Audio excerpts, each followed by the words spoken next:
सत्संगत्वे निस्संगत्वं निस्संगत्वे निर्मोहत्वं निर्मोहत्वे निश्चलतत्वं निश्चलतत्वे जीवन्मुक्तिः पुनरपि जननं पुनरपि मरणं पुनरपि जननी जठरे शयनम् इह संसारे बहुदुस्तारे कृपया पारे पाहि मुरा पार्थाय प्रतिबोधितां भगवता नारायणेन स्वयं व्यासेन ग्रथितां पुराणमुनिना मध्ये महाभारतम् மோட்ச சந்நியாச யோகம்.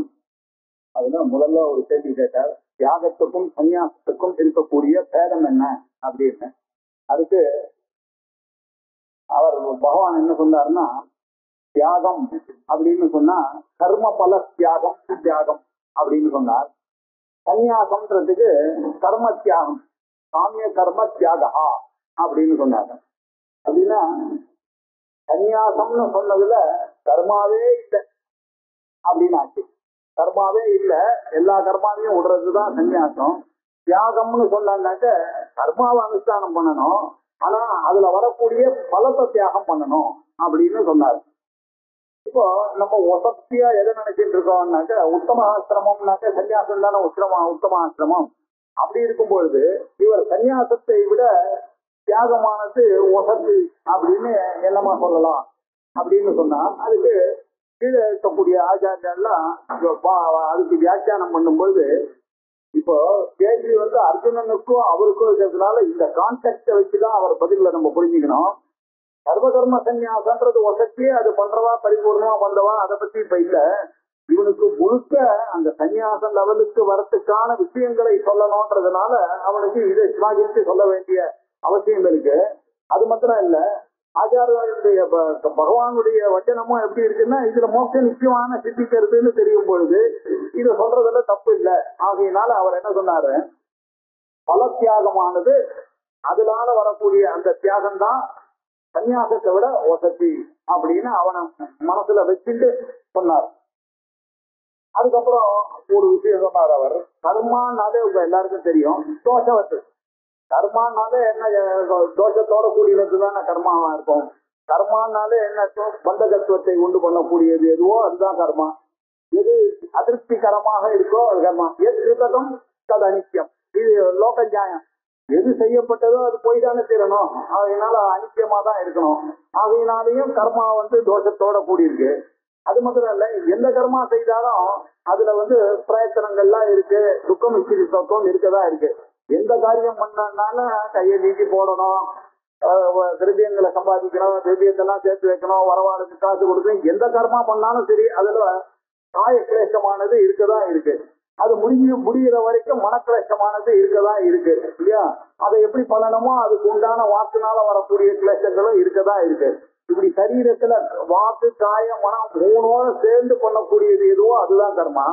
இப்படி பண்ணக்கூடிய கர்மாவானது எல்லாமே அதிருப்திகரமா இருக்கு, எல்லாமே பந்தகமா இருக்கு, எல்லாமே துக்கம் நிச்சயமா இருக்கு. அதனால இந்த கர்மாவானது தோஷத்தோட இருக்கு. ஒண்ணு. இன்னொன்னு வேதாந்தியா பாருங்க, நீங்க எப்போ ஒரு கர்மா அப்படின்னு சொன்னா, எப்போ ஒருத்தனுக்கு காமம் இருக்கோ அப்பதான் கர்மா வரும். ஏன் அவனுக்கு காமம் வந்தது? அவித்தியினாலதான் காமம் வந்தது. அவனுக்கு அகம் பூர்ணகா அப்படின்ற ஒரு எண்ணமானது இல்லை. அவனுக்கு அகம் பூர்ணகா அப்படின்ற ஒரு எண்ணம் இருந்ததுன்னா, ஐ ஆம் த மோஸ்ட் செக்யூர்டு பர்சன் அப்படின்னு அவன் நினைச்சானே, ஆனால் அவன் எதை பத்தியும் கவலைப்பட வேண்டிய இல்லை, எந்த ஒரு செயல்னாலும் அவனுக்கு ஆக வேண்டிய காரியம் இல்லை. ஆனா இவன் கர்மாவுக்கு பண்றான்னாலே என்ன அர்த்தம்னா, அவனுக்கு ராகம் இருக்கு அப்படின்ற அர்த்தம். ராகம் இருக்குன்றதுனால இப்ப என்ன ஆச்சுன்னாக்கா, அந்த கர்மாவை பண்ணாதான் அந்த ராகத்துக்கு உண்டான பலனானது கிடைக்கும். ஆகையினால கர்மா எந்த கர்மாவாக இருந்தாலும் இட் ப்ரீசப்போசஸ் ராகம். அந்த ராகம் ப்ரீசப்போசஸ் இன்செக்யூரிட்டி. ஆகையினால என்ன தெரியுதுன்னா, இது அஜ்ஞ விஷயம் தான் இந்த கர்மா அப்படின்னு தெரியுது, நம்ம எல்லாருக்குமே தெரியுது. இப்படி தோஷத்துடன் கூடினதுதான் இந்த கர்மா. அது மாத்திரம் இல்லாம இந்த கர்மாவானது அப்ப பாஷ்யங்கள்ல சூத்திர பாஷ்யத்துல நம்ம படிச்சோம், 4வது சூத்திரத்துல எழுதும் போது கர்மானாலே என்னதுன்னா ஆப்பியமா இருக்கணும், இல்ல உட்பாத்தியமாக இருக்கணும், இல்ல சம்ஸ்காரியமாக இருக்கும், இல்லைன்னா விகாரியமாக இருக்கும்.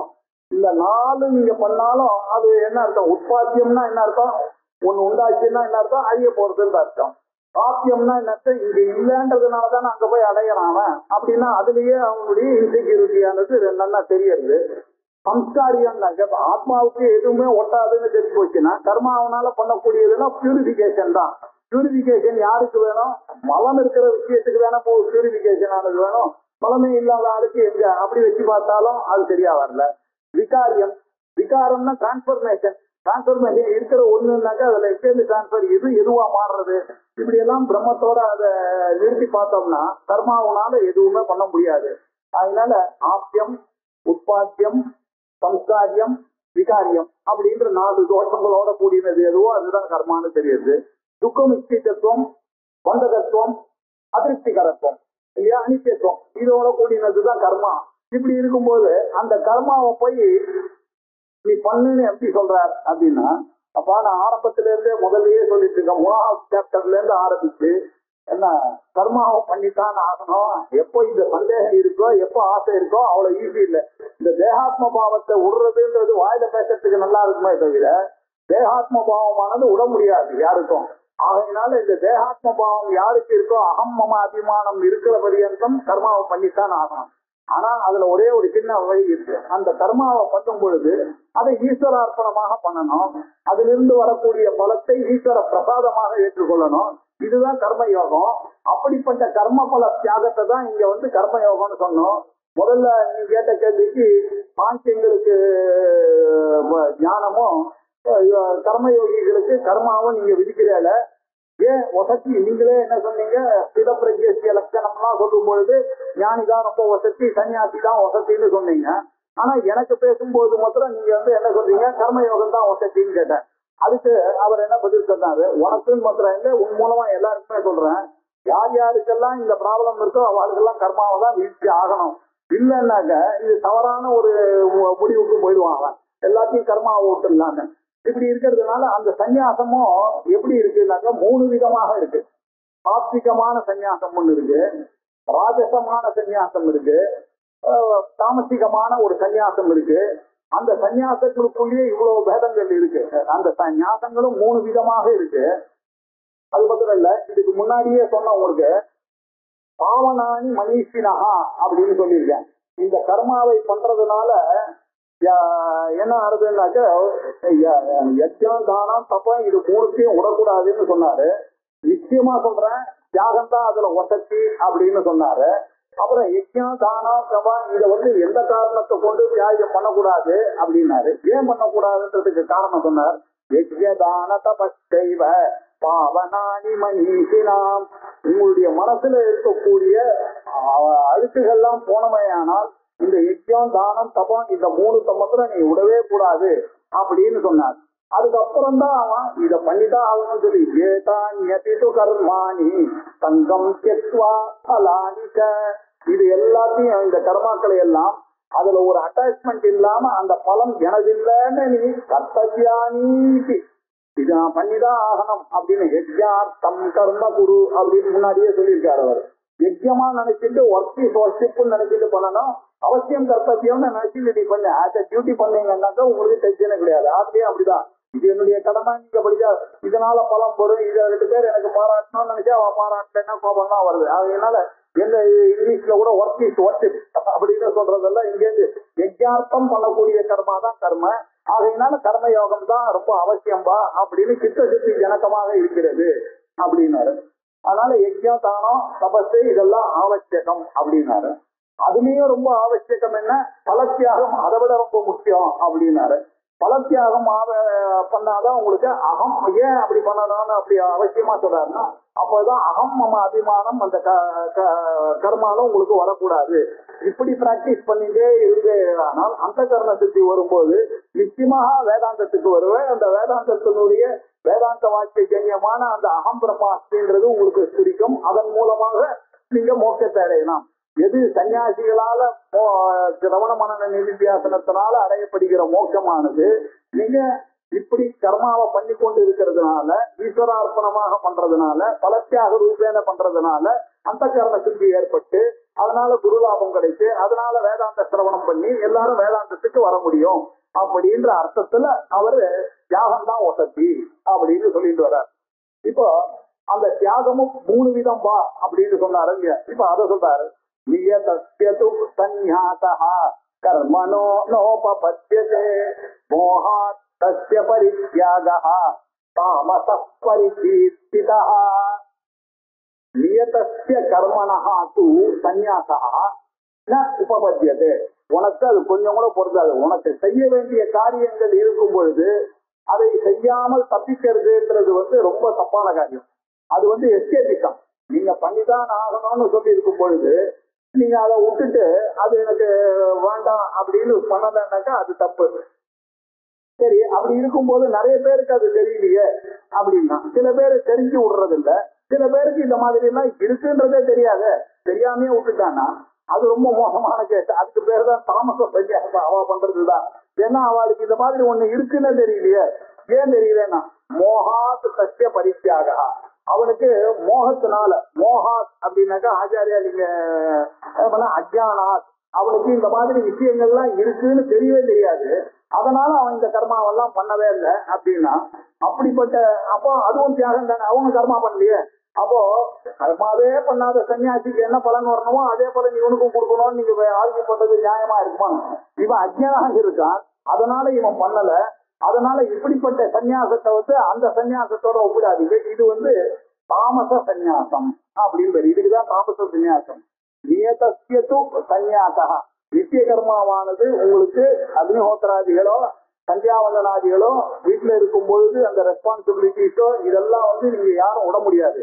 அப்படி அதை விடுறேன் அப்படின்னு சொல்லிட்டு தப்பிச்சுன்னு போனா அது எஸ்கேபிசமா ஆகுமே தவிர அது சன்னியாச கேட்டகரியில வராது. அப்படின்னா என்ன அர்த்தம்? உங்களுடைய அஜ்ஞானம் தான் காரணம், நீங்க கர்மா விடுறதுக்கு காரணம். அப்படிப்பட்ட அஜ்ஞானத்தினால விடக்கூடிய கர்மாவானது கர்மாவை பரித்தியாகம் பண்ணீர்களே ஆனால் அதற்கு பெயர் உத்தமமான சன்னியாசம் இல்லை, அதுக்கு பேரு தாமசமான சன்னியாசம் அப்படின்னு சொன்னாரு. அடுத்தது தாமச சன்னியாசின்னா அஜ்ஞன் பண்ணக்கூடியது தாமச சன்னியாசி அப்படின்னு சொன்னாரு. இப்போ அடுத்த சந்தேகம், இப்போ எங்களுக்கு தெரியறது சார் கன்னியாகம் பண்ணோம், பண்ணிதான் ஆகணும், அனுகோத்திரங்கள்லாம் பண்ணிதான் ஆகணும்னு தெரியுது. ஆனா காலத்தை பாருங்க, இந்த மாதிரி முடியுமா? காத்தால 4:30 மணிக்கு எழுந்து சந்தியாவந்தனம் சூரிய வரத்துக்கு முன்னாடி ஒரு முகூர்த்தம் முன்னாடி ஆரம்பிக்கணும்னு சொன்னா நான் இருக்கிறது டெல்லிக்கு. உங்களுக்கு டிசம்பர் மாசம் நீங்க இருந்தீங்கன்னா தெரியும், அது பாசிபிளா அது பண்ணவே முடியாத காரியத்தை நீங்க சொல்றது எப்படி? அதனால நான் விட்டேன்னு சொல்றேன். என்ன இது? இந்த வாதத்தை ஒத்துக்கொள்ள முடியாத ஒரு வாதம். உனக்கு இவ்வளவு தூரத்துக்கு தெரிஞ்சு இருக்கிறவன் அதையும் மேனேஜ் பண்ணணும், இல்லைன்னா டெல்லியில இருந்து டிராக்டர் வாங்கிட்டு வரணும் இங்க. அதுதான் அதுக்கு வழியே தவிர இது ஒரு காரணம் காமிச்சு தப்பிக்கிறது தானே. அதுவும் ஒரு எஸ்கேபிசம் தானே. இதுக்கு நீங்க எப்படி கிரெடிட் கொடுப்பீங்க? அதுவும் தப்பிக்கிற ஒரு வழி தானே. உண்மையை ஒத்துட்டு போலாம், நான் பண்ணல என்னுடைய தப்புன்னு சொல்றதை விட அது யாராலையும் பண்ண முடியாது சார். இந்த காலத்துல ராமரே இருந்தா கூட அப்படி எல்லாம் நிச்சயம் அனுஷ்டானெல்லாம் பண்ண முடியாது. இப்படி ஒரு விதண்டாவாதம் எடுத்துட்டு பண்றாங்க. அவனுக்கு அதனுடைய இம்பார்ட்டன்ஸ் தெரியறது, ஆனாலும் அதை ஜஸ்டிஃபை பண்றதுக்காக பண்றது. That is also another escapism, method of escapism. இப்படி இருக்கக்கூடிய சன்னியாசம் இருக்க, இதுக்கு பேரு ராஜச சன்னியாசம் அப்படின்னு இப்ப பிரிக்க போறார். துக்கம் இத்யேவ யத் கர்ம காய க்லேஷ பயாத் த்யஜேத் சக்ருத்வா ராஜசம் தியாகம் நைவ தியாக பலம் லபேத். துக்கம் இத்யேவ யத் கர்மா, எந்த கர்மா பண்ணாலுமே துக்கம் தானே. காத்தால 4:30 மணிக்கு எழுந்து விடணும்னா எல்லாமே கஷ்டம் தான். அதுக்கு வேண்டி இதெல்லாம் முதல்ல நாளே ப்ரிப்பேர் பண்ணி வைக்கணும். காத்தால எழுந்தோட அக்னிஹோத்திரம் பண்ணா, காத்தால ஒரு ஹோமம் பண்ணணும்னாக்க எத்தனை சிரமப்பட வேண்டி இருக்கு. அதனால அதெல்லாம் பண்றதுன்றது 4 பேர் 4 சொல்றதுக்கு நடுவுல இதெல்லாம் பண்ணணும், இதெல்லாம் சேர்த்து வைக்கணும், எவ்வளவு காரியங்கள் இருக்கு. இதெல்லாமே துக்கம் இல்லாத ஒரு காரியம் இருக்கா? இந்த கர்மாவுமே துக்கத்தோட கூடினதுன்னு தெரிஞ்சு போச்சுன்னா இன்னும் வைதிகமான காரியங்கள்ல இந்த காலத்துக்கு ஏற்ற மாதிரி பண்ணணும்னாக்க அதிக துக்கதாரம் அது. அப்படிப்பட்ட துக்கம் நிச்சயவ எச்சர்மா. அதனால ரொம்ப துக்கமா இருக்கிற காரணத்தினாலேயும் இல்ல சார் காயக்கிளேஷ பயாத், இதெல்லாம் இந்த காலத்துல பண்றது கஷ்டம் சார், நம்மளால முடியாது சார், காத்தால எழுத 5 மணி நேரம் உட்கார்ந்து இது மாதிரி எல்லாம் பண்ணணும்ன்றதெல்லாம் முடியாது. இப்படின்ற காயக்கிளேசத்தினால இந்த உடம்புக்கு இதெல்லாம் என்னுடைய உடம்பு தாங்காது சார், இப்படி எல்லாம் சொல்லி இப்படி விடுறான் அந்த கர்மாவை. இப்படி விகிதமாக இருக்கக்கூடிய கர்மாவை ஏதாவது ஒரு காரியத்தை வச்சிருந்து, ஏதாவது ஒரு காரணத்தை வச்சிருந்து, ரொம்ப துக்கம் சார் இதெல்லாம் நம்மளால முடியாது சார்னு சொல்றதோ, காயக்கிளேசத்தினால இது வராது சார், அதெல்லாம் நீங்க சொல்றதெல்லாம் ரைட்டு, ஆனா என்னால முடியாது இந்த குளிர்ல அதெல்லாம் பண்றதுன்றது நடக்காத காரியம் அப்படின்ற அந்த குளிருக்கு பயந்துட்டு உஷ்ணத்துக்கு பயந்துட்டு எனக்கு என்னுடைய பாடி கண்டிஷன் அந்த ஹோமத்துக்குள்ள எல்லாம் இருக்க முடியாது சார், தண்ணீரிக்கல் வருது சார், 1000 காரணம் சொல்றான். இல்ல எல்லாம் நம்ம லோகத்துல எல்லாத்தையும் ஒத்துக்கிறான். எப்படி ஒத்துக்கிறோம்னாக்க ஒரு மரியாதைக்கு ஒரு டிப்ளமேசிக்காக ஒத்துக்கிறோமே தவிர எல்லாருடைய மனசுல இதை பொறுத்துக்க முடியாதான்றதுதான் இருக்கு. ஆனா வெளியில சொல்றோம் இல்லையா, அப்படின்ட்டு இந்த மாதிரி பண்ணக்கூடிய தியாகம் இருக்க, இதை எப்படி நீங்க சன்னியாசத்துல எடுத்துட்டு வர முடியும்? இந்த தியாகமும் கர்ம தியாகம் தான். இந்த கர்ம தியாகமானது எப்படி இருக்குன்னா சகிருத்வா ராஜசம் தியாகம். இதுக்கு பேரு ராஜசம் தியாகம். இது அவனுடைய ரஜோகுணத்தினுடைய வெளிப்பாடுனாலதான் இதெல்லாம் வருது அப்படின்றத முடிச்சுக்கணும். ரஜோகுணத்தினுடைய வெளிப்பாடுனால வரக்கூடிய இந்த தியாகத்துக்கு தியாக பலம் லபே. அவன் இந்த தியாக பலமான சன்னியாசிக்கு கிடைக்கக்கூடியதான உத்தமமான பலனான மோட்சத்தை இதுக்கு நம்ம கொடுக்க முடியுமா? தாமசத்துக்கும் கொடுக்க முடியாது, ராஜசத்துக்கும் கொடுக்க முடியாது அப்படின்னு. அப்போ தாமசத்துக்கும் கொடுக்க முடியாது, ராஜசத்துக்கும் கொடுக்க முடியாதுன்னு சொன்னதுனாலே ஏதோ ஒண்ணு இருக்கு, அதனால முடியுமோ அப்படின்னு ஒரு சந்தேகம் வருது. அந்த சந்தேகத்துக்கு இப்ப பதில் சொல்ற, காரியம் இத்யேவ யத் கர்ம நியதம் கிரியதே அர்ஜுன சங்கம் த்யக்த்வா பலம் செய்வ சத்யாக சாத்விகோ மதஹ.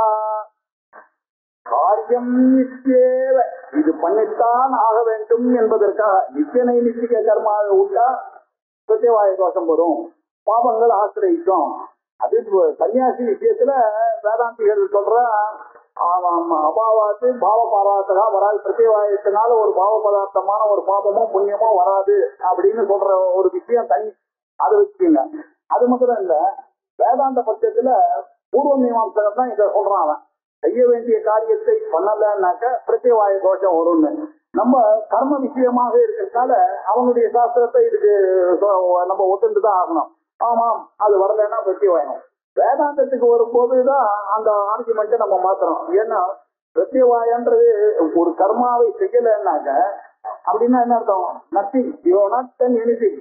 நத்திங்ல இருந்து பாவம்ன்ற ஒண்ணு எப்படி வரும்? சம்திங் எப்படி வரும்? From nothing how can something come?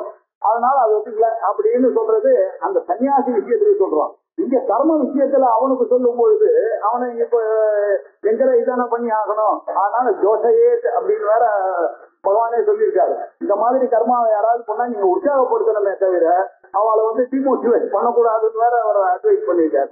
அதனால இந்த கர்மாவை நீ பண்ணித்தான் ஆகணும்பா. காரியம் நிச்சேவ எத் கர்ம. ஏன் அது நியத்தம்? நியத்தம்னாக்க நித்தியம் அவசியம் கர்த்தவியம்.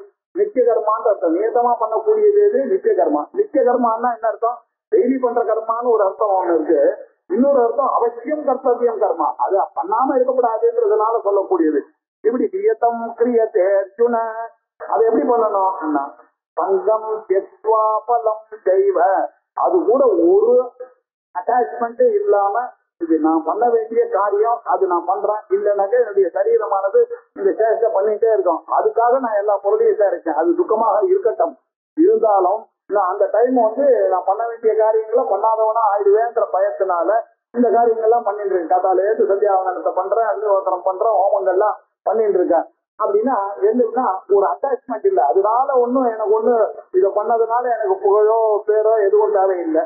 நான் பண்ண வேண்டிய காரியம்னு நினைச்சிட்டு யஜ்ஞார்த்தம் குரு கர்மான்னு சொன்னதுனால யஜ்ஞார்த்தமாக நினைத்து கொண்டு சங்கம் சேர்த்துவா, அதுல ஒரு அட்டாச்மெண்ட்டும் இல்லாம அட்டாச்மெண்ட் எல்லாம் தியாகம் பண்ணிட்டு சங்கம் சேர்த்துவா. அது மாத்திரம் தாங்க பண்ணா போதாது, பலம் செய்வ. இது நீங்க பண்ணீங்கன்னா பலமானது வரதான் வரும். அப்படி எப்படி வரும் அப்படின்னா மீமாம்சக நியாயத்துல ஒரு கர்மாவை பண்ணா நீங்க எதுக்காக பண்றீங்க? ஈஸ்வரார்ப்பணமா பண்ணா அந்த கரண சுத்தி அர்த்தம் பண்ணிட்டு இருக்கோம். நமக்கு வேண்டியதான பலம் அந்த கரண சுத்தி தான். ஆனா ஒரு கர்மாவுக்கு அந்த கரண சுத்தி மாத்திரம் தான் பலன் கொடுக்குமான்னு அந்த கர்மாவுக்கு உண்டான பலனை கொடுத்துதானே ஆகணும். நெருப்பு சுடுறதுன்னாக்கா அது கை வலிக்கதான் வலிக்கும். அது நெருப்பு சுட்டுதுன்னா அது அந்த காரியத்தை செய்யுது. நீங்க எந்த கர்மா பண்ணாலும் அதுக்கு உண்டான பலமானது வந்துதானே ஆகணும். நீங்க you may not ask for it, ஆனாலும் வந்துதானே ஆகட்டும் அப்படின்னாங்க. அதுக்கு ஆச்சாரியால பின்னாடி பாக்கியம் பண்ணும்போது இந்த கேள்விக்கு பதில் சிதம்பரமாத்மா சொல்லல. அதுக்கு என்ன சொன்னார்னா சம்யோக பிரதத்துவ நியாயம் அப்படின்னு பூர்வமீமாம்சையில ஒரு முக்கியமான நியாயம். இப்போ காதிரோ யூபோ பவதி அப்படின்னு வேதத்துல ஒரு மந்திரம் இருக்கு. யாகத்துல பில்வத்திலையும் பண்ணலாம், அத்தி மரத்திலையும் பண்ணலாம், கருங்காலி மரத்திலையும் பண்ணலாம். என்ன எப்படி இருக்கு, எது கிடைக்குது எது கிடைக்குது, இது கிடைக்கலன்னாக்கா அதை எடுத்துட்டு, அது கிடைக்கலன்னா இதை எடுத்துக்கலான்னு சொல்லியிருக்கு. ஆனா இந்த கருங்காலி மரத்துல பண்ணக்கூடிய யாகத்துக்கு என்ன பலன் சொல்லியிருக்கு அப்படின்னு சொன்னாக்க, அவனுக்கு வந்து சரீர பலமானது மனோபலமானது வரும். வீரம்ன்றது வந்து அதனுடைய குணம். காதிரத்தை வச்சுட்டு யாரு யூபமா கட்டி யாரு யஜ்யம் பண்றானோ அவனுக்கு வந்து சரீர பலமானது வருது அப்படின்னு சொல்லியிருக்கு. ஆனா அங்க யாகம் எதுக்கு பண்றான்? சொர்க்கத்துக்காக பண்றான் யாகம். அந்த யாகத்துல என்ன சொல்லியிருக்கு? யூபத்தை கட்டுன்னு சொல்லியிருக்கு.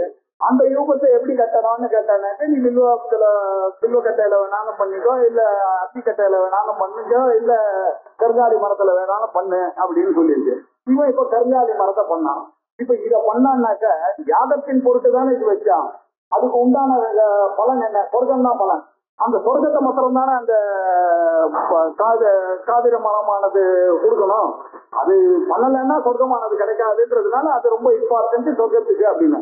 ஆனால் அது கூட இந்த மனசுல நினைச்சுட்டான், ஆஹா பரவாயில்லையே இந்த தடவை நமக்கு காதிரமே கிடைச்சிருக்கு, இதனால சரீர பலங்கள்லாம் கிடைக்குமே அப்படின்னு அந்த எஜமான மனசுல நினைக்கிறான். அந்த சங்கல்ப பலத்தினால அவனுக்கு அதுவும் கிடைக்கும். சன்யோக நியாயமும் உண்டு, பிரதத்துவ நியாயமும் உண்டு. தனியா கொடுக்கக்கூடிய பலனும் உண்டு, மொத்தமா சேர்ந்து கொடுக்கக்கூடிய பலனும் உண்டு இல்லையா? நம்ம எல்லாம் பாராயணம் பண்ணோம்னா அப்படித்தானே பண்றோம். எல்லாருமா சேர்ந்து பாராயணம் பண்ணோம்னாக்கா அதுக்கு உண்டான ஒரு பலனானது நமக்கு வரதான் வருது. அதே மாதிரி தனியா நம்ம படிக்கிறோம், இல்ல எஃபர்ட் போட்டுட்டு அதனால நமக்கு என்ன ஆச்சு, நன்னா படிக்கிறோம் இல்ல, நன்னா ஒரு தடவைக்கு 2 தடவை நமக்கு கிளாரிட்டி வருது. இப்படியான பலன்களும் நமக்கு வந்துதானே ஆகும். அது ரெண்டுக்கு இல்லைன்னு சொல்ல முடியாது. அதனால சம்யோக பிரதத்துவ நியாயம்னு இவனுக்கு வரதான் வரும். ஆனாலும் இவன் அதை பத்தி கவலைப்பட வேண்டாம் அப்படின்னு. இப்ப நீங்க இதை பத்தி கவலைப்பட வேண்டாம்னு சொன்னா ஒரு கவலை அவனுக்கு இருக்கதானே இருக்கும். அந்த கரண சுத்தின்னு இருக்கும்னா அதுக்கும் அதுக்குதான் இந்த பலம் கெட்டுவான்னு நான் சொல்றதுல இதையும் மனசுல வச்சுட்டுதான் சொல்றேன் நானு. அந்த கர்ம சுத்தி வரும்னு கூட நீங்க நினைக்க வேண்டாம் இல்லையா? அது வரும்ன்றது உங்களுக்கு சொன்னேன் நான், அவ்வளவுதானே தவிர அது வரும்னு நீங்க நினைச்சா கூட அது ஒரு ராகமா போயிடும். அதனால அதுவும் இல்லைன்னு புரிஞ்சுக்க. இதெல்லாம் வந்து பின்னாடி வர ஆச்சாரியார்கள் சொல்றது. அங்க நீங்க புரிஞ்சுக்க, பலம் கெட்டுவா, தங்கம் கெட்டுவா, அட்டாச்மெண்ட் இல்லாம பலம் கெட்டுவா, அதனால வரக்கூடிய ரிசல்ட்லயும் நீங்க தியாகம் பண்ணக்கூடியது எதுவோ அதுக்கு சாத்விகமான தியாகம் பண்ண வேண்டியதெல்லாம் பண்ணிதான் ஆகணும். என்ன சொல்லியிருக்கோ அதை பண்ணணும். இதுக்கு நம்ம சாட்சிகள் ஒரு எக்ஸாம்பிள் சொல்லுவார். பீஷ்மருக்கு இப்ப என்னுடைய அப்பாவுக்கு சத்தியவதியோட கங்கையோட முதல்ல கல்யாணம் ஆச்சு. அப்போ கங்கையோட கல்யாணம் ஆகணும்னா அவளுடைய அழகுல இவர் ரொம்ப மூவிட்டார். அவளை வந்து கல்யாணம் பண்ணிக்கணும்னு ஆசைப்பட்டார். இவ்வளவு பெரிய ராஜாவா இருக்கே, நீ சந்தனவை பார்த்து என்னை கல்யாணம் பண்ணிக்கலாம், ஆனா உனக்கு என்ன கல்யாணம் பண்ணிட்டா எனக்குன்னு சில நியமங்கள்லாம் இந்த பூமியில இருக்கு, நான் கங்கா மாதா, நான் சொல்றதுக்கு நீங்க கேட்கற மாதிரி இருந்தாதான் நான் உன்னை கல்யாணம் பண்ணிக்க முடியும் அப்படின்னாரு. இவர் என்ன பண்ண, இருக்கிற மோகத்துல நீ என்ன வேணாலும் சொல்லு நான் கேட்கறேன் அப்படின்ட்டாரு. அப்புறம் நீங்க மாறிட்டீங்கன்னா எனக்கு தெரியாது அப்படின்னு அவ வானம் பண்றான். இல்ல இல்ல எனக்கு வந்து நான் ராஜா, நான் ஒரு கத்திரியன், நான் ஒரு தர்மத்தை எடுத்துட்டாருனாக்கா எடுத்ததுதான் அப்படின்னு சொல்லி அவர் சொன்னார். என்ன வேணாலும் பண்ணேன். 2 பேரும் சந்தோஷமா இருந்தா முதல் குழந்தை பிறந்தது. குழந்தை பிறந்த உடனே கங்கையில தூக்கி போடுன்னா இவருக்கு ஒண்ணும் பண்ண முடியாது, அதுதானே அக்ரிமெண்ட். அதனால சரி கங்கையில போட்டார். இப்படியே ஆச்சு. 2வது குழந்தை பிறந்தது, அதையும் கங்கையில தூக்கி போடுன்னா. இப்படி 7 குழந்தையும் கங்கையில போட்டான் அவ. 8வது குழந்தை பிறந்த உடனே இவருக்கு என்னதான் இப்படி ஒரு பொங்கலை இருக்க முடியுமான்றது இவனால கேட்காம இருக்கல. ஏன்னா 7வது 8வது குழந்தை பிறக்கும் போது அந்த மோகமும் கொஞ்சம் கொஞ்சமா அவனுக்கு குறைய ஆரம்பிச்சதுனால ஒரு குழந்தைய தூக்கி போடும் போது மனசுல வந்து கேட்டா தகராறுன்னு வாயை திறக்காம இருந்தான். இந்த 8வது குழந்தைய போதுன்னு ஒண்ணு கேட்ட உடனே கங்கை சொல்லிட்டா, ஐயோ நான் உனக்கு ஆரம்பத்திலேயே சொன்னேன், நீ நடுவுல கேள்வி கேட்டாக்க நீ ரொம்ப அவசரப்பட்டுட்ட, இன்னும் கொஞ்சம் பொறுமையா இருந்திருந்தான்னா விஷயமே மாறி இருக்கும். உன்னுடைய வாய் துடுக்குனால நீ கேட்டதுனால நான் இனிமே வர முடியாதுன்னு கங்கையில போய் ஐக்கியம் ஆயிட்டான். அதுக்கப்புறமா ரொம்ப வருத்தத்துல இருக்கும் பொழுது அந்த கங்கா மாதா என்ன பண்ணா, இந்த மாதிரி உங்களுடைய உங்க அப்பா கேட்ட கேட்டதுனால மிச்ச 7 பேர் வந்து அஷ்ட வசுக்கள்ல அவெல்லாம் மேலேயே இருக்கக்கூடியதான ஒரு நிலைமை ஏற்பட்டது. உனக்கு மாத்திரம் பூமியில வாழ வேண்டிய ஒரு கட்டாயம் இருக்கிறதுனால உங்க அப்பாவும் மேலேயும் ஒரு தப்பு இல்லைன்றதுனால நான் I permit you to go and meet your father அப்படின்னு சொல்லி அப்படிதான் திரும்பி வந்தார். அவர் தான் பீஷ்மன். அவரு கங்காபுத்திரனாக சந்தனகிட்ட வந்தோன்னு அவனுக்கு ரொம்ப பிடிச்சிருச்சு. ஆனா நிறைய பிரச்சனைகள்லாம் அவர் வந்ததுல இருந்து ஆரம்பிச்சிருச்சு. இதுக்குள்ள அவர் இன்னொரு பொண்ணு மேல ஆசைப்பட்டார். அவளை போய் கல்யாணம் பண்றதுக்காக இவர் வந்து பிரம்மச்சரியா எடுக்கிற மாதிரி எல்லாம் ஆயிடுச்சு. 8வது வசுவான பீஷ்மரனுடைய கதை தனி கதை இப்படி போகுது. சொன்னா அவர் சொன்ன காரியத்தெல்லாம் சொன்னா பண்ணன்னு வந்துட்டே இருக்காரு. அந்த சொன்னா பண்ணன்றது மாத்தினோன்னு பலமானது விபரீதமாக போயிருச்சது அப்படின்றதுக்கு அது சொல்லக்கூடிய ஒரு கதை. அவ்வளவுதான். இங்க எதுக்காக சொன்னா காரியம் இத்தேவ எத் கர்மா, நம்மளுடைய பொறுப்பு என்ன, அந்த காரியத்தை பண்ணணும் அப்படின்னு நினைச்சிட்டு பண்ணணும். நியதம் கிரியத்தை அர்ஜுனா அதை அவசியம் பண்ணிக்கொண்டே இருக்க வேண்டியது. சங்கம் தெக்வா பலம் செய்வ, கொஞ்சம் கூட அதுல அட்டாச்மெண்ட் இல்லாம அதுல வரக்கூடிய ரிசல்ட்லயும் ஒரு ஆசை இல்லாதக்கு எப்படி பண்ணிக்கிறானா சத்யாகா சாத்விகோ மதா. இந்த தியாகத்துக்கு பேரு சாத்விகோ மதா. இதுக்கு பேர் தான் சாத்விகமான தியாகம் அப்படின்னு சொன்னார். நம்ம எல்லாம் ஒத்துட்டோமா? இதுல பெரிய பிரச்சனை பாருங்க. முதல்ல உடுறத பத்தி பேசினார், அடுத்ததுல உடுறத பத்தி பேசினார், இங்க காரியத்தை பண்ணுன்னு சொல்றாரு. கேள்வி என்ன உங்களுக்கு? தியாகத்தை பத்தி கேள்வி. தியாக சன்னியாசமானது 3 விதம். தியாகமானது திருவிதான். ஒண்ணுது முதலுக்கு என்ன சொன்னாரு, அது மோகத்தினால விடக்கூடியது வந்து தாமச தியாகம் அப்படின்னாரு. துக்கம் நினைச்சிட்டு காயக்கிளேசம்னு தெரிஞ்சிருந்தா கூட பண்ணாம இருக்கிறது ராஜச தியாகம்னு சொன்னாரு. இப்ப என்ன சொல்றோம், நல்ல காரியம் பண்ணாலும் அதை விடுறதுதான் தியாகம்னு சொன்னா கர்மாவை பண்ணுன்றது இங்க சொத்தி நிற்கிறது. ஏன்னா கர்ம பலத்தை தானே தியாகம் பண்ணாரு. கேள்வி என்ன, கர்மாவை தியாகம் பண்ணதை பத்தி தான் முதல் 2 தடவை பேசியிருக்கோம். இங்க வந்து கர்மாவை பண்ணணும் பலத்தை தியாகம் பண்ணணும்னு சொல்றாரு. இது எப்படி சரியா வரலையே அப்படின்னு ஒரு சந்தேகம் வந்தது. அதுக்கு ஆச்சாரியால் பாஷ்யத்துல ரொம்ப அழகா ஒரு எக்ஸாம்பிள் கொடுத்திருக்காரு. திரையோ பிராமணாக ஆகதாக அப்படின்னு ஒருத்தன் சொன்னான். 3 பிராமணர்கள் வந்திருக்கார் அப்படின்னு சொன்னான். கரெக்டா புரிஞ்சுது. 3 பிராமணன், அதுல 2 பேர் சடங்கவித்து அப்படின்னு சொன்னான். 2 பேர் 6 அங்கங்களையும் படிச்ச பிராமணா அப்படின்னு. சரி, நீங்க என்ன நினைச்சிருக்கீங்க? இப்போ ஒருத்தர் அளவுக்கு படிக்கல, 2 பேர் படிச்சிருக்காங்க அப்படின்னு சொன்னவர் நிறுத்தாம சத்திரிய ஸ்திரியா அப்படின்னாரு. அவன் சத்திரியன்னாரு. சரியா போய் ஆரம்பிச்சது தப்பு, ஏதோ ஒண்ணு தப்பு இதுல. என்ன திரையோ பிராமணாக ஆகதாகான்னு சொன்னீங்க, அந்த மாதிரி என்ன இருக்கு நீங்க சொன்னது? ஆரம்பிச்சது தியாகத்தை பத்தி, இது ராஜச தியாகம்னு சொன்னீங்க, தாமச தியாகம்னு சொன்னீங்க, கரெக்டா பொருந்துது. இந்த 3வது வந்து பண்ணுன்னு சொன்னாங்கன்னாக்கா அது அர்த்தம் இது மாதிரி என்ன இருக்கு, நீங்க தத்துவத்து அப்படின்னு சொன்னாரு. இல்லப்பா நைச தோஷா, இந்த கேள்வி நல்லாதான் இருக்குன்றது அவரே தான் பூர்வபட்சம். அவருக்கே தான் இந்த ஐடியா வந்தது. அவரே கிண்டல் பண்ணிட்டு அவரே அதுக்கு பதிலும் சொன்னார். ஏன்னா பகவான் விட்டு கொடுக்க முடியாது. நைச தோஷா தியாக சாமானியன சுத்திய தத்துவார். இந்த தியாகத்தை ஸ்துதி பண்ணணும்ன்றதுக்காக அந்த இடத்துல சாத்விகமான தியாகம் தானே வசதின்றத ஸ்துதி பண்ணணும்ன்றதுக்காக அப்படி சொன்னதுனால அந்த ஆங்கிள் நீ பார்க்கணுமே தவிர இந்த ஆங்கிள் நீ பார்க்க கூடாது. அங்கேயும் பல தியாகம் உத்தமமான தியாகம்னு ஒண்ணு இருக்கு இல்லையா?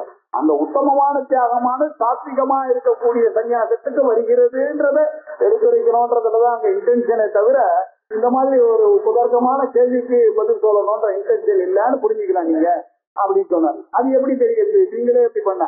ஏன்னா அடுத்தது அவர் பேசுறதுல இருந்து அது தெரியறது. முதல்ல இருக்கிறவன் அஜ்ஞானி, அவன் தெரியாம கர்மா விட்டான், அவன் தாமச ஞானி. இன்னொருத்தன் தெரிஞ்சிருக்கு ஆனா நம்மளால முடியல, காய கிளேசத்தினால விட்டான், அவன் ராஜதான். இவன் பண்டிதன் எப்படி பண்ணான்னாக்க இவன் வந்து அதை பண்ணித்தான் ஆகணும். அது வந்து கர்மான்னு நினைச்சுன்னு பண்ணணும். அதுல அந்த கர்ண சுத்தி கூட பலனை கூட நீ எதிர்பார்க்காம பண்ணணும் அப்படின்னு சொன்னாரு. சொல்லிட்டு அந்த சாத்விகமா பண்ணக்கூடிய பண்டிதனை பத்தி பேசுறாரு. இப்போ அதனாலேயே அந்த ஸ்தோத்திரம்ன்றது இதுல தெரியுது. நத்வேஷ்டி அகுசலம் கர்ம குசலே நானு சஜ்யதே தியாகி சத்வசமாவிஷ்டா மேதாவி சின்ன சம்சயா. இந்த சத்வகுணமா பண்ணக்கூடிய தியாகி இருக்கான அவன் மேதாவி, அப்படின்றார். அப்படின்றது பின்னாடி சொல்றதுனால அவர் இதுதான் அவருடைய இன்டென்ஷன். இந்த சத்துவகுண தியாகியா இருக்கிறவன் தான் வசதியான தியாகி, அது மாதிரிதான் நீ ஆகணும்னு அவர் அர்ஜுனனை எதிர்பார்க்கிறார். எல்லா வெள்ள வேஷ்டி கட்டின கிரகஸ்தாலியும் இப்படித்தான் இருக்கணும்னு அவர் எதிர்பார்க்கிறார். அது சன்னியாசியினுடைய விஷயம் தனி, அதை பத்தி ஒண்ணுங்க. இங்க இருக்கிறவ என்ன பண்ணணும்னாங்க, நத்வேஷ்டி அகுசலம் கர்ம, இந்த காமிய கர்மாக்களை எல்லாம் அவசியம்ன்றதுக்காக வேதத்துல சொல்லியிருக்கு. இதெல்லாம் எனக்கு சொல்லியிருக்கு, நான் ஏன் எடுத்துக்கணும்? அது யாருக்கு வேணுமோ அவளுக்கு. ரொம்ப அழகா சின்ன சொல்லுவாரு, இதெல்லாம் ஏன் யாருமே வேதாந்தம்லாம் வரமாட்டேன்றா, எல்லாரும் புட்டபர்த்தி சாய்பாபா கிட்ட எல்லாம் போறாங்க, இப்படி எல்லாம் போறாங்களே, இதை பார்த்தா நமக்கு பிடிக்கலன்றதுக்காக அது தப்புன்ற மாதிரி என்ன நிறைய பேருக்கு வச்சுட்டு இருக்கால, அது தப்பா இவ்வளோ வசதியான விஷயங்கள்லாம் இருக்குன்னு. அப்போ அவர் சொல்ற, அப்படி நீங்க பார்க்க கூடாது. பகவான் எல்லாரையுமே சாமி எல்லாம் கிரியேட் பண்றது எதுக்காக, அங்கங்க ஆசிரமம் அந்தந்த குரூப்புக்கு அவாவா தேவைன்றதை எடுத்துட்டு இருக்காரு. இங்க கை காலு தூம்பி ஒரு குழந்தை பிறந்தான்னா அந்த அப்பா அம்மாவுக்கு தான் அதனுடைய வேதனை தெரியும். அவளுக்கு போய் இதெல்லாம் கர்ம வச்சம், இது குரு கர்மாணி, இதெல்லாம் அவளுக்கு சொன்னீங்கன்னா நடக்குமா? அவளுக்கு ஒரு ஹோப் வேணும்ன்றதுக்காக அவ என்ன நினைக்கிறா, சூப்பர் நேச்சுரல் பவர்லாம் செய்யக்கூடிய அந்த சாய்பாபா கிட்ட போய் அவர்கிட்ட இருக்காருன்னா அவளுக்கு ஒரு தைரியத்தை கொடுக்கறதுல இன்னும் கொஞ்ச நாளைக்கு ஒரு ஹோப்போட அவன் வாழ வேணாம். அந்த ஹோப்பை நானும் நீங்களும் கொடுக்க முடியுமா? அவர் கொடுக்குறாரு இல்லையா, அதுக்காக தான் அவருடைய ஜென்மம். அப்படி நீங்க பார்க்க ஆரம்பிச்சீங்கன்னு எவ்ரிபடி யோசிச்சு பார்க்கணும்ல. நம்ம டக்குன்னு ஏதோ கோபத்துல சொல்லிவிடுறோம், அவர் இப்படி வந்திருக்காரு, இந்த மடத்துல இப்படி இருக்கா, அந்த மடத்துல இப்படி, எல்லாருடைய அபிலாஷைகள் எல்லாருடைய எமோஷன் கேட்கிற மாதிரி பகவான் போட்டது அது. அதனால யூ ஸ்டார்ட் அக்செப்டிங் எவ்ரிதிங். அதுதான் வசதியான ஒரு விஷயம். இப்படி இருக்கிறதுனால இங்க இந்த கர்மாலாம் எதுக்கு போட்டிருக்கான், எல்லாம் வேஸ்ட், இதெல்லாம் போட்டதுனாலதான் நான் கெட்டு போறான்னு சொல்லக்கூடாது. 4 தடவை போய் 6 வாரத்துக்கு போய் மாநாடு போயிட்டு வந்தான்னா இதெல்லாம் என்ன பேட்டர்ன் சொல்ல முடியாது. அந்த மாதிரி ஆளுங்களுக்கு அது இருக்கு. அது என்னத்துக்கு நமக்கு வேண்டாம், அவ்வளவுதான் இல்லையா. நத்வேஷ்டி அகுசலம் கர்மா, காமியமான இருக்கக்கூடிய கர்மாக்களுக்கு பேர் அகுசலம் கர்மா. அந்த மாதிரி கர்மாக்களை நத்வேஷ்டி, இந்த சாத்விக சன்னியாசத்துல குறியா இருக்கக்கூடிய இந்த கர்மாவை பண்ணி பலத்தியாகம் பண்ணக்கூடிய ஞானியா இருக்கிறவனுடைய மெச்சூரிட்டி பாருங்க. அவன் அதை ஒரு நாளும் பண்றது இல்லை. அவனுக்கு தெரியறது இதெல்லாம் இந்த ஆசைகள்லாம் உள்ள ஏறிச்சுன்னா மனசுல அழிச்சு ஏறும். அதனால எனக்கு வேண்டாம். அதுக்கப்புறம் அந்த கர்ம சுத்தியானது எனக்கு கஷ்டம். யாருக்கு இருக்கோ அவன் பண்ணட்டான், எனக்கு ஒண்ணு இல்லை. அது முதல்ல இல்ல. அகுசலம் கர்ம குசலே நானு சஜ்ஜதே. சரி, அப்ப குசலமான கர்மா நல்ல கர்மா இருக்குன்னு வச்சுக்கீங்க. சாமி நித்திய நைமித்திக கர்மா இருக்கு, அதெல்லாம் பண்ணி நான் தானே பண்ணணும். அதுவும் எப்படி பண்ணணும், அனுசரிச்சது அதுல ஒட்டிக்காத நீ. அதையும் நீங்க என்ன பண்ண, அந்த நிதிகர்மா பண்ற பாருங்க, ஒழுங்கான்னு சொல்லிட்டேனாக்கா அது போச்சு. அதனால அதையும் என்ன பண்ணணும், சைலண்டா அதுலயும் ஒரு அட்டாச்மெண்ட் இல்லாம, அது இல்லைன்னாக்கா நான் காலையில வேஸ்ட் பண்ணிருப்பேன் என்னுடைய டைத்தை. அப்படிதான் நினைச்சிட்டு நீங்க பண்ணணுமே தவிர, இல்லையா நீங்க பஞ்சாயத்து பூஜை கொடுத்துருக்குன்னு வச்சுக்க, அது பண்ணலன்னா என்ன பண்ணிருப்பீங்க அப்படின்னு ஒரு நாளைக்கு ஒரு பிரச்சனை எல்லாம் வந்துட்டு இருக்கு. இதுல போயிடுச்சுன்னாக்கா அந்த நாள் போயிடுன்றதுனால அதுல இருந்து நம்மளை திருப்பதுக்காக கொடுத்த ஐடியா. அப்படி நினைச்சிட்டு நீங்க பண்ணீங்கன்னாக்க குசலே என்ன அனுசரி, குசலமான கர்மாவா இருக்கிறதுனால அதுலயும் நீங்க அட்டாச்மெண்ட்டை காமிக்க வேண்டாம். என்ன அனுசரிச்சது தியாகி சத்வசமாவிஷ்டா, இப்படி சத்வகுணத்தோட பலத்தை தியாகி பண்றா பாருங்க, அவன் தான் மேதாவி. அப்படிப்பட்ட மேதாவியானவன், ஞானியா இருக்கக்கூடியவன், அந்த கர்மாவை பண்ணிக்கொண்டே இருந்ததுனாலேயே அவனுக்கு என்ன அர்த்தம்னா அவனுடைய அந்தக்கரணமானது அவனுக்கு நல்லா சுத்தமா இருக்கு. அந்தக்கரணம் சுத்தமானதுனால அவனுக்கு என்ன அர்த்தம், அந்த அனுகிரகத்தின் வசத்தினால அவனுக்கு ஆத்மால வேதாந்தத்துல ஒரு ருச்சியானது ஏற்படுகிறது. அதுக்கப்புறம் அவன் என்ன பண்ணா, ஆத்ம ஜானத்திலேயே அவஸ்தானம் பண்ணணும்ன்றதுதான் ரொம்ப வசத்தின்னு கொஞ்சம் கொஞ்சமா அவனை அறியாமையே அவனுக்கு தெரிய வருது. இப்படி இருக்கிறதுனால அதுவும் ஆச்சாரியார் கிளியரா அதுக்கு பாக்கி எழுதுறார், ஆத்மஸ்வரூப அவஸ்தானம் ஏவ பரம் நிஸ்ரேயச சாதனம். இதுதான் வசதியான நிஸ்ரேயசமான ஒரு சாதனம்.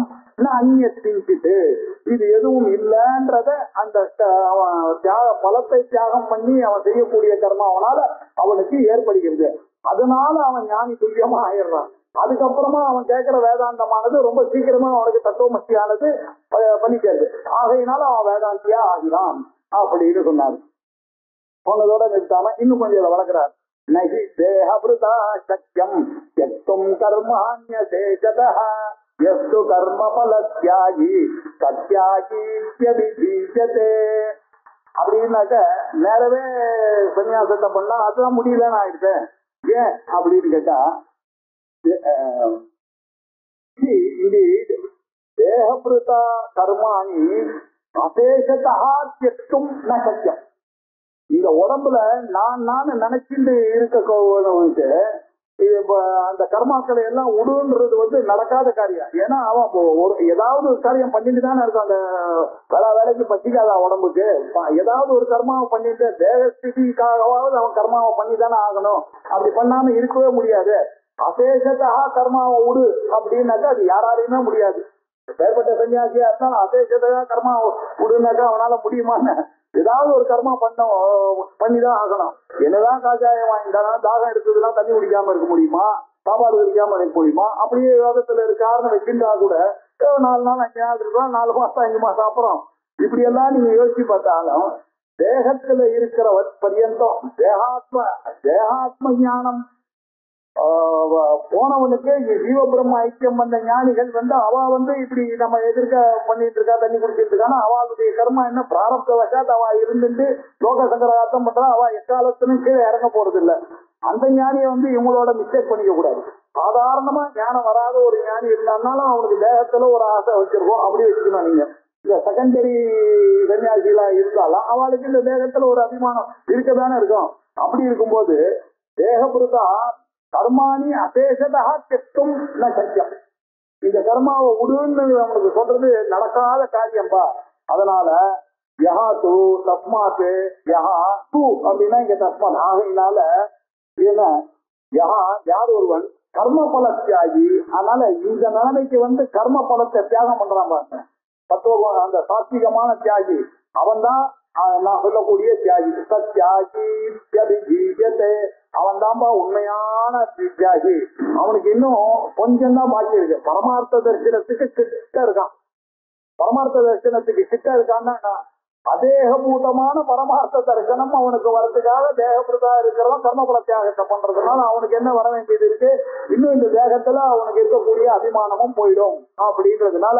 அதனால சரி, எந்த கர்மா பண்ணாலும் பிரயோஜனம் இல்லாம ஒரு கர்மாவை பண்ண முடியுமா?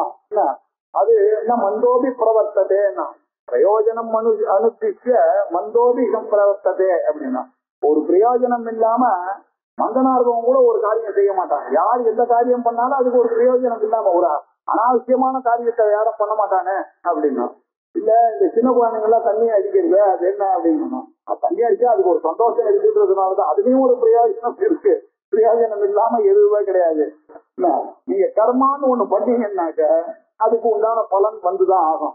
அது எப்படி வரும்? நாங்க அனிஷ்டம் இஷ்டம் நிஷ்டம் திரிவிதம் கர்ம பலம் பவதி அத்தியாகினாம் பிரேத்ய நது சந்நியாசினாம் கொசிது. இஷ்டம் எந்த பலனை நீங்க பண்ணாலும் சரி, உங்களுக்கு என்ன வேணும்? நரக்கம் இல்லையா? நரக்க வாசமோ அடுத்த ஜென்மால புல்லாவோ பூண்டாவோ மிருகமாகவோ பிறக்கக்கூடாது அப்படின்ற ஒரு நினைப்பு எல்லாருக்கும் இருக்கதான் இருக்கும். அனிஷ்டமானது வரக்கூடாதுன்னு. அதே மாதிரி இஷ்டமானது நமக்கு தேவாதி லட்சணம் நமக்கு வரணும், தேவதையினுடைய கிருபை வரணும், சாஸ்திரத்தினுடைய கிருபை வரணும், இப்படி எல்லாம் நினைக்கிறோம். சில சமயத்துல என்ன ஆகுது? அதனுடைய பலனானது மிஷ்டமா தொலைகிறது. கஷ்டமும் தொலைகிறது, நல்லதும் நல்லது. இஷ்டானிஷ்ட சன்னிஷ்டம் மிஷ்டம் இப்படிப்பட்ட மனுஷ லட்சணமான கர்மாவாக வருகிறது. இப்படி ஏவம் திரிவிதம் திரிப்பிரகாரம் கர்மனஹா தர்மாதர்ம லட்சணஸ்ய பலம். இது தர்மாதர்ம லட்சணத்தை உத்தேசித்துதான் இப்படி எல்லாருக்குமே பலன் வந்துருக்கு. அதையும் நீங்க கணக்குல எடுக்கணும். கர்மாவை பண்ணும்போது, பலத்தை தியாகம் பண்ணும்போது என்னதான் நீங்க பண்ணாலும் பிராரப்தம்னு ஒண்ணு இருக்கு, புண்ணியா புண்ணியம்னு ஒண்ணு இருக்கு. அதுக்கு ஏத்த மாதிரிதான் உங்களுக்கு வரப்போற ரிசல்ட் வரப்போறது. அதனால நீங்க இப்படி சத்துவ குணத்தோட பண்ணிட்டீங்கன்னா என்ன அர்த்தம்னாக்க இந்த காலம் முடிஞ்ச பிறகு அவன் நல்ல கதியை அடைகிறான். சன்னியாசம் வரலன்னாக்க அப்படி சன்னியாசம் வந்துட்டே ஆனால் என்ன ஆறான்னாக்கா சன்னியாசம் அப்போ அது அத்தியாகியா இருந்து அஜானியாக இருந்தானே ஆனால் அவனுக்கு மேல்லோக ப்ராப்பர்ட்டி எல்லாம் வராம போறது. தத்துவகுணத்தோட இந்த இப்படி செய்து கொண்டிருக்கானா அவன் என்ன பண்ண போறான்? யோக பிரச்சனாக ஆக போறான். யோக பிரச்சனை ஆனா என்ன பண்ண போறான்னா பின்னாடி ஸ்ரீமதாம் கேஹேவா ஸ்ரீமதாம் கேஹேவா அஜாயத்தே அப்படின்னு முன்னாடி சொல்லியிருக்காரு 6வதுல. இதுக்கு பதில் அந்த 6வது அத்தியாயத்துல என்ன சொன்னார்னா, இப்படி இருக்கிறோம் ஒரு நாள் இப்ப இவ்வளவு நல்ல காரியங்கள் எல்லாம் பண்றான், தத்துவமா இருக்கான், பலத்தியாகம் எல்லாம் பண்ணியிருக்கான். அவனுக்கு பிரேத்திய செத்து போன உடனே நல்ல கதி கிடைக்காம போயிடுச்சுன்னாக்க வேஸ்டா போயிடுமே அப்படின்னு அர்ஜுனன் கேட்டான். அப்போ அவர் சொன்னாரு, நான் கல்யாணத்துக்கு கஷ்டித்து சாதக சேர்த்து யாரு இந்த மாதிரி நல்ல காரியம் பண்ணவான நான் ஒருபோதும் அவனை வேற மாதிரி போக விட மாட்டேன்.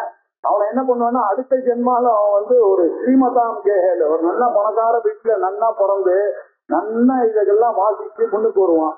அதை விட துர்லபமாக சில இடத்துல ஏழ்மையா பிறந்தான்னாக்கா அவனுக்கு கொஞ்சம் சீக்கிரமே ஞானம் வரும் அப்படின்றதுக்கு ஸ்ரீமதாம் கேஹேவா அப்படின்னு சொல்லி அந்த யோக பிரச்சனை பத்தி சொன்னாருங்க. சொல்லிட்டு இது கர்மாவை பத்தி பேச ஆரம்பிச்சதுனால இப்போ கர்மாவை பத்தி நல்லா தெரிஞ்சுக்கணும்பா. இந்த கர்மாவில விஷயம் 5 விஷயங்கள் இருக்கு. எந்த கர்மா பண்ணாலும் எல்லாரும் என்ன நினைச்சிட்டு இருக்காங்கன்னா, நான் பண்றேன், இது செய்யப்படுகிறது, நான் யாகம் பண்ணிக்கிறேன்னு நினைக்கிறான். நான் என்ன பண்ணிக்கிறேன்? யாகத்தை செய்கிறேன். அதுக்கு என்ன வேணும்? நிறைய காரக்கங்கள்லாம் வேணும். எல்லாம் பிரியா கர்த்து காரகாணி பலானி. உலகத்துல காரியம்னா என்ன அர்த்தம்? கர்த்தான்னு ஒருத்தர் இருக்கார், செயல்னு ஒண்ணு இருக்கு, அதுக்கு செயலுக்கு வேண்டியதான சாமகிரிகள்லாம் இருக்கு. இப்படித்தானே இருக்கு. இதை மாத்திரம்தான் எல்லாருமே பார்க்கலாம் இல்லையா? இதுக்கு மேல சில விஷயங்கள்லாம் இருக்கு, அதை ஒவ்வொருத்தரும் தெரிஞ்சுக்கணும் அப்படின்னு பகவான் நினைச்சிட்டு சொல்றார். பஞ்சைதானி மகாபாஹோ காரணானி நிபோதமே சாங்கே கிருதாந்தே புரோக்தானி சித்தயே சர்வ கர்மணாம். பஞ்சைதானி மகாபாஹோ காரணானி நிபோதமே. என்கிட்ட ஒன்ன தெரிஞ்சு வச்சுக்கோ. நீங்க 5 காரணங்கள் இருக்கு. ஒவ்வொரு கர்மாவையும் கர்மா சித்திக்குமே ஆனால் 5 காரணங்கள் அவசியம். எந்த கர்மாவானது சித்திக்கணுமே ஆனாலும் 5 காரணங்கள் இருக்கு. அந்த 5ஐயும் தெரிந்து கொண்டுதான் ஆகணும். நிபோத வித்தையேன்னு அறிந்து கொண்டுதான் நீங்க அப்படின்னா பரமார்த்த சன்னியாசியா இருக்கக்கூடியது விடுவது பொருத்தம் இல்லைன்னு சொன்னா கூட அவனும் இதை தெரிஞ்சதுனாலதான் அவன் விட்டான். எந்த கர்மா பண்ணாலும் ஒரு 5 காரணங்கள் இருக்கு. இந்த 5 காரணங்கள் நீங்க அறிந்து கொண்டுதான் ஆகணும். சரி, இதெல்லாம் பண்ணா என்ன பலன் அப்படின்னா, நீங்க என்ன பண்ணுவீங்க? வேதாந்தத்துக்கு வருவீங்க. இது தெரிஞ்சுட்டீங்கன்னா சாங்கே கிருதாந்தே இந்த செயல்கள்ல எங்க முடியறதோ அது எங்க முடியறது? சாங்கியத்துல, ஞான யோகத்துல முடியுது. அப்படின்னா என்ன அர்த்தம்? ஆச்சாரிய சொன்னா வேதாந்தே என்னாரு? வேதாந்தத்துக்கு வருவான். தத்திர சாங்கியம் நாம வேதாந்தா அப்படின்னாரு. சாங்கியம்னாக்க இந்த வேதாந்தத்துல என்னெல்லாம்ன்றது புரோக்தானி சித்தையே முன்னாடியே சொல்லப்பட்டிருக்கிறது. என்ன சொல்லப்பட்டிருக்கிறது? வேதாந்தத்துல சொல்லப்பட்டிருக்கிறது, உபனிஷத்துல சொல்லப்பட்டிருக்கிறது. எல்லாம் சர்வ கர்மனாம் பல சித்தையே பஞ்சைதானி காரணானி அப்படின்னு அங்கங்க உபனிஷத்துல சொல்லப்பட்டதை நான் ஒரு இடத்துல இருந்து எடுத்து உங்களுக்கு புரியுற மாதிரி நான் கொடுக்குறேன். அங்கங்க உபனிஷத்துல சொன்ன விஷயங்கள்லாம் இருக்கு. அங்க சில சமயத்துல அதுக்கு அதிஷ்டானமான ஜீவனை பத்தி சொல்லிருக்கோம். சில சமயத்துல கரணங்களை பத்தி சொல்லியிருக்கு, பாக்கிய கரணங்கள் அந்த கரணங்கள் சொல்லியிருக்கு.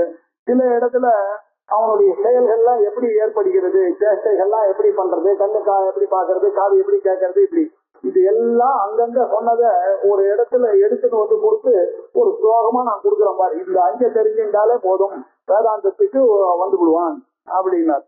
அதிஷ்டானம் ததா கர்த்தா கரணம் சப்ரதம் விவிதாச்ச பிரதக்ஷேஷ்டா தெய்வம் சைவாத்ர பஞ்சகம்.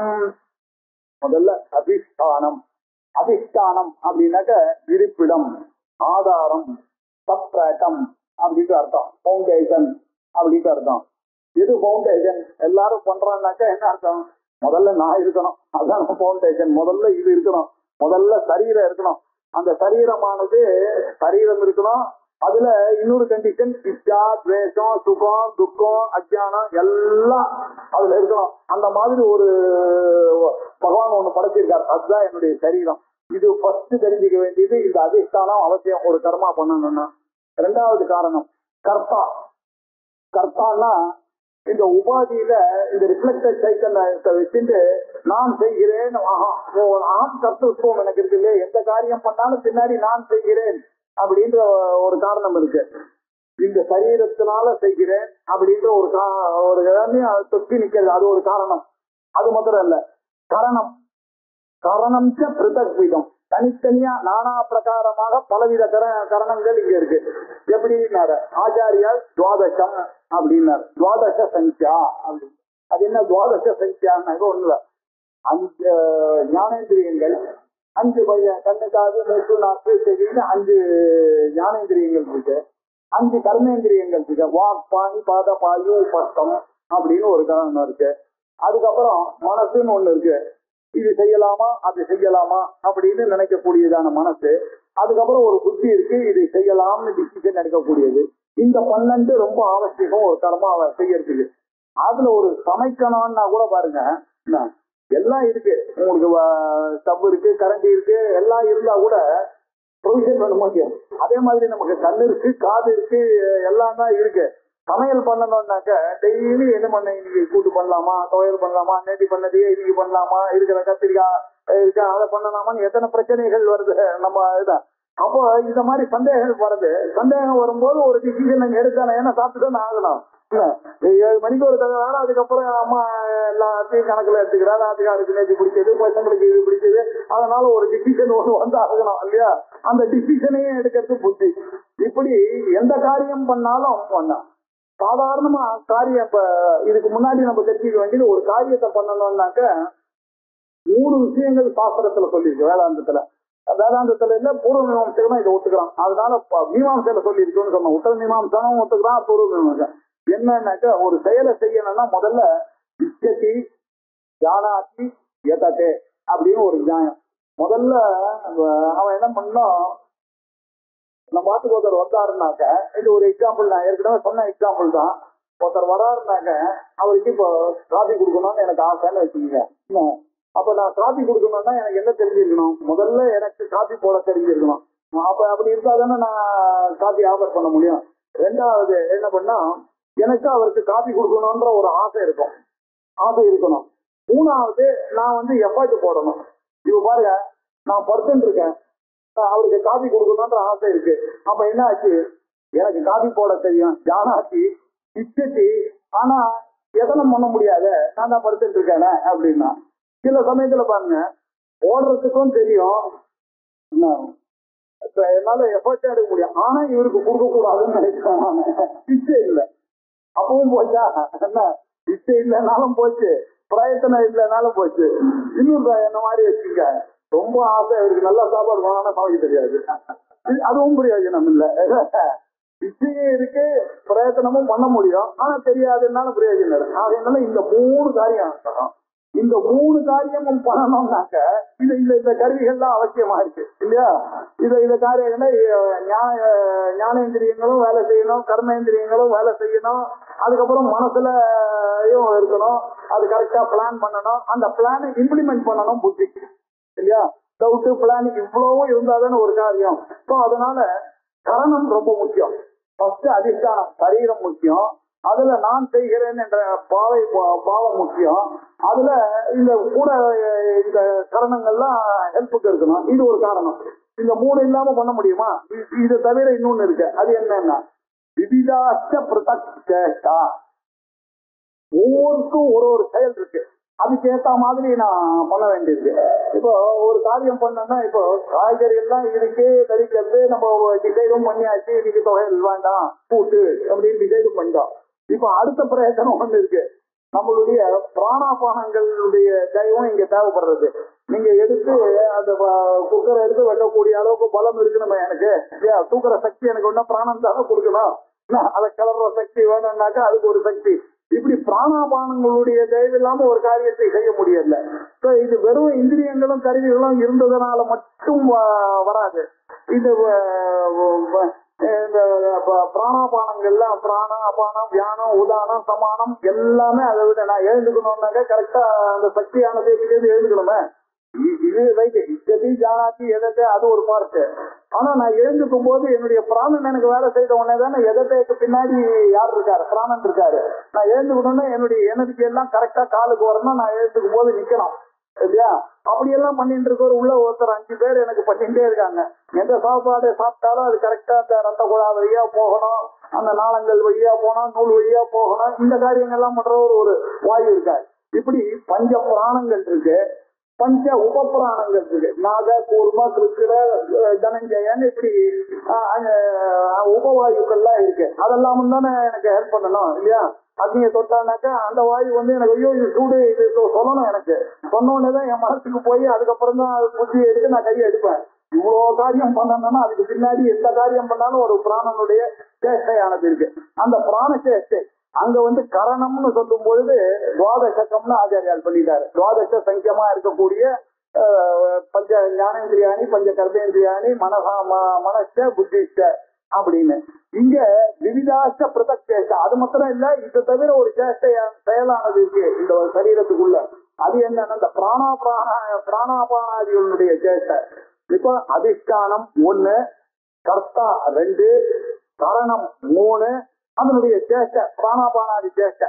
இந்த 4 காரணம் இருந்ததுன்னா ஒரு காரியத்தை செய்யலாம்னு சொன்னா ஆமான்னு சொல்லிடுவாங்க. இல்ல, எல்லாரும் ஒண்ணு முக்கியமான காரியத்தை என்ன, தேவதா அனுகிரகம்னு ஒண்ணு இருக்கு.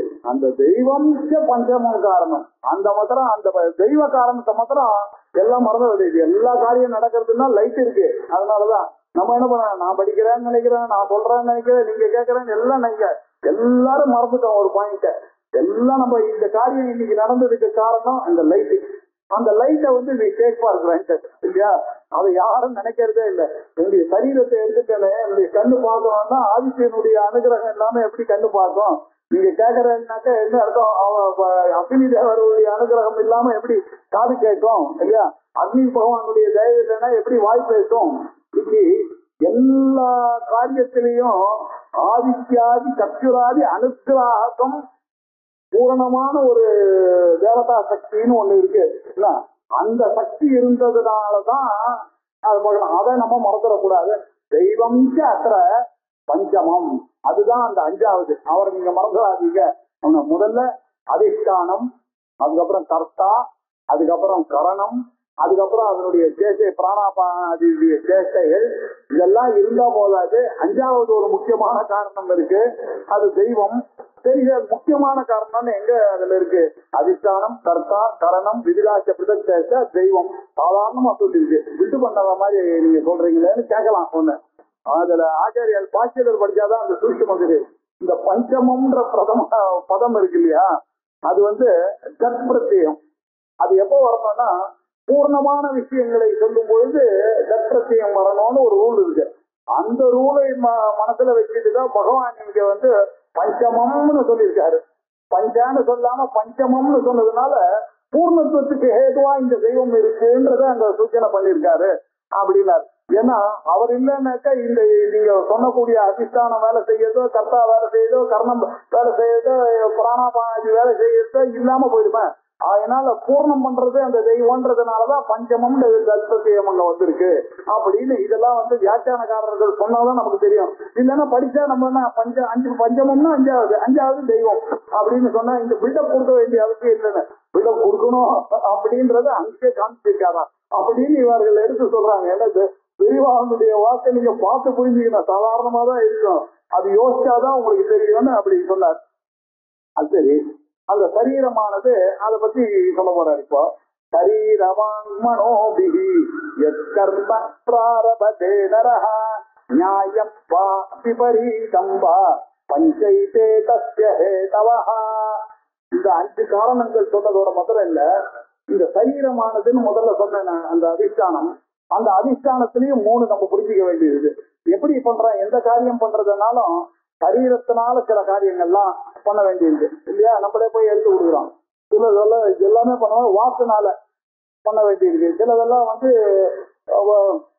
நீங்க ஏவனம் பண்ணி அப்பதான் காரியங்கள்லாம் நடக்கும். ஏதோ வாக்குனால பண்ண வேண்டியிருக்கு. பிரேயர் பண்ணணும்னாக்க என்ன பண்ணணும்? வாக்குனாலதானே பண்ணணும். பகவான் கிட்ட ஒண்ணு சரீரத்தினால நம்ம என்ன பண்ண பூஜை வேணா பண்ணலாம். மந்திரம் சொல்லணும்னா வாக்குனாலதான் சொல்லி ஆகணும். சில காரியங்கள் பண்ணலாம், சில காரியங்கள்லாம் மனசுனாலதான் பண்ணணும். ஒருத்தன் கவிதை எழுதுறான், ஒரு பாட்டு பாடுறாங்கன்னு வச்சுக்க, அவங்க எங்கேருந்து போடுவாங்க? ராகத்தை பில்டு பண்ண முடியும். ஆறாவதா பண்ணணும்னா என்ன பண்ணணும்? மனசனுடைய தைரியம், மனசனுடைய சேஷ. இப்படி சரீரத்தினாலையும் வாக்கினாலையும் மனசனாலையும் எந்த செயலா இருந்தாலும் செய்கிறானோ நரகா. சரீரத்தினாலையும் வாக்மாத்தினாலையும் எந்த செயல் செய்தாலும் நரகா அப்படின்னாரு. எந்த செயல் செய்தாலும் கரெக்டா சொல்லிட்டு வந்தார். நியாயம்பா விபரீதம்பா, நியாயமா தர்மமா சாஸ்திரியமாக செய்யக்கூடிய கர்மா இருந்தாலும் இந்த மூணு தேவை. அநியாயமான காரியம் செய்யறான்னா கூட இந்த மூணு இருக்கு. அதனால ரொம்ப ஜாகிரதையா இருக்கணும். நியாயம்பா விபரீதம்பா, இந்த கர்மான்றது சரீரம் வாக்கு மனசு இதனால பண்ணக்கூடியது. இந்த கர்மாவை பண்றதுக்கு காரணங்கள் 5. இந்த கர்மாவை பண்றதுக்கு அதிஷ்டானம், கர்த்தா, கரணம், அப்புறம் அவருடைய சேஷ்ட, தெய்வம். இந்த 5ம் இது போக அது நியாயமாக வேணாலும் இருக்கலாம், விபரீதமாக வேணாலும் இருக்கலாம். எல்லாத்துக்கும் காரணம் இந்த 5 தான் அப்படின்றத புரிஞ்சுக்கலாம். அப்படின்னு சொல்றதுனால விபரீதமான விஷயங்கள் கூட பகவான் தான் காரணம். பூர்வ ஜென்ம சம்ஸ்கார வசத்தினாலதானே அவன் கெட்டது பண்ணான். விபரீதமான காரியம் ஏன் பண்றான்? அவன் சாஸ்திரத்துக்கு போகாம இருக்கான்னா அவனுடைய சம்ஸ்காரமானது அப்படி இருக்கு. சரி, அது மாத்திரம் எடுத்துக்கலாமாண்ணா? ஆச்சாரியார் கீழே பாக்கி எடுத்து போல அது மாத்திரம் நீங்க எடுத்துட்டா போகாது. அவர் சொல்லாத விஷயம் ஒண்ணு இருக்கு. நிமிஷம், உன்னிஷம், கண்ணை திறக்கிறது, கண்ணை கொட்டுறது, பூச்சி கொட்டுறது, இதெல்லாம் நிறைய விஷயங்கள் இருக்கு. இதெல்லாம் நீங்க you cannot take for granted. எல்லாமே தெய்வ அனுகிரகம் இருக்கிறதுனாலதான் நம்ம கண்ணானது கொட்டிட்டு இருக்கு, ஃபாரின் ஆப்ஜெக்ட் உள்ள போகாம காத்துட்டு இருக்கு, மூச்சு காத்தானது வந்துட்டு இருக்குன்னாக்க நீங்க எந்த காரியம் பண்ணாலும் சரி சரீரமாக மனசுல இந்த 5 இருக்கு. விபரீதமா இருந்தாலும் சரி, நல்லதா இருந்தாலும் சரி.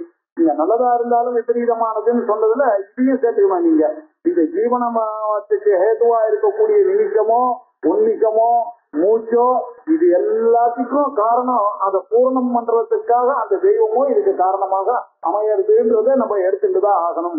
சரீரவாங்கனோபிஹி யத்கர்ம பிராரபதே நரஹ நியாயம் வா விபரீதம் வா பஞ்சைதே தஸ்ய ஹேதவஹ அப்படின்னாரு. சரீரம் வாக்கு மனசனால நல்ல காரியம், தியாகம், தபசு, பூஜை அந்த காரியமா இருந்தாலும், அஹிம்சை இப்படி எல்லாம் பிராக்டிஸ் பண்ணாலும் சரி, பொய் புரட்டு ஹிம்சை இப்படி பிராக்டிஸ் பண்ணாலும் சரி, எதுவா இருந்தாலும் இந்த 5 காரணமானது அவசியமாக இருக்கு என்று அறிந்து கொள்ளு.